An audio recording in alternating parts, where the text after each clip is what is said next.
श्री सिद्धेश्वर यात्रेनिमित्त 45व्या अहिरमुखी ब्रह्मेश्वर लिंगाची पूजा मोठ्या भक्तिमय वातावरणात करण्यात आली।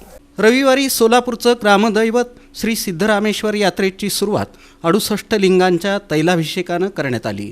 दरम्यान ग्रामदैवत श्री शिवयोगी सिद्धरामेश्वर महाराजांनी स्थापन केलेल्या 45व्या अहिरमुखी ब्रह्मेश्वर लिंगाची विधिवत पूजा माजी नगरसेवक जगदीश पाटील, दास शेळके, राजशेखर रोडगीकर यांच्या हस्ते करण्यात आली।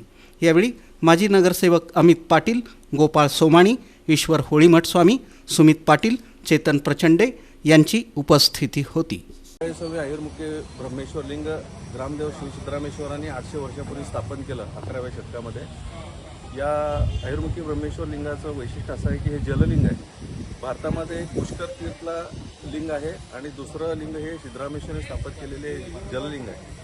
जललिंगाची आख्यायिका अशी आहे की सिद्धरामेश्वर यासाठी स्थापित केलेलं आहे की या सोन्नलगी म्हणजे सोलापूरला कधीच पाण्याची कमतरता पडू नये। वर्षा असेल किंवा प्यायचं पाणी असेल हे चांगल्या पद्धतीने मिळावं म्हणून त्यांनी जललिंगाची स्थापना केली।